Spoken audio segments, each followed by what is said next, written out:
By the end of 2015, the UN estimates there'll be 2 million refugees living like this just in Lebanon alone. It was into this place of suffering that Elian came to bring hope through Superbook to the land of her birth. I wanted to test it and see how the kids are going to grasp this curriculum in Arabic.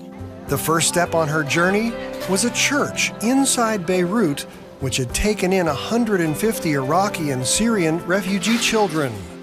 They were so curious to know, what is this Superbook? After they watched the episode, I presented the curriculum to them. I loved that they were really watching and attentive to what was going on.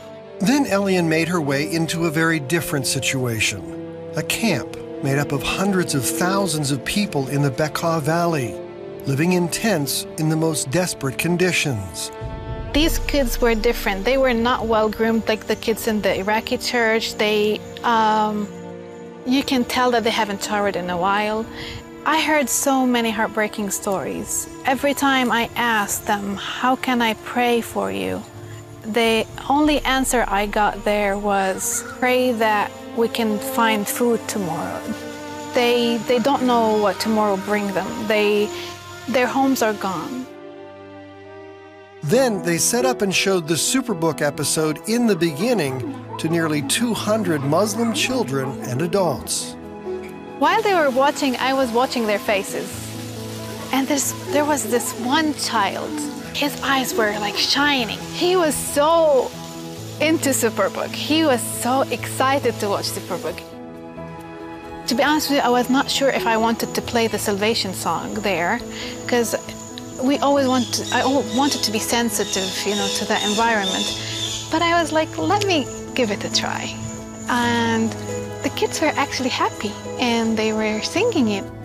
And the children responded when she introduced the Superbook curriculum to them. We talked about God. What is God to you? Who is God to you? I asked them about sin, if they know what sin means, what it means to obey God, and they were very responsive. It was amazing how Superbook can bring joy. I spent with them like around 2 hours with, watching the actual episode and talking to them, playing with them.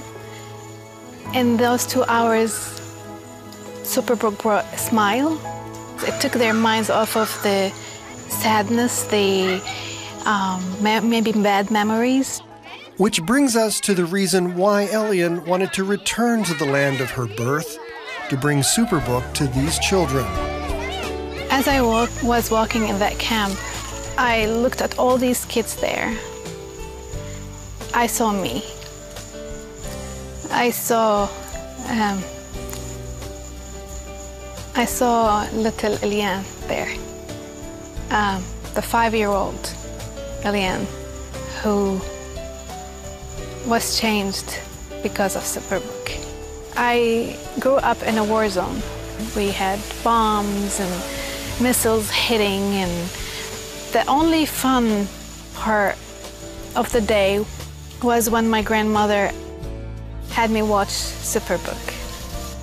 Superbook is planted inside me. It changed my life as a child. Which is why Elian now believes that Superbook needs to be there for every Arabic-speaking child. I want all the kids in the Middle East to have access to Superbook. In every house, I want to know that it's in every church and in every refugee camp. Because I know that it changed lives.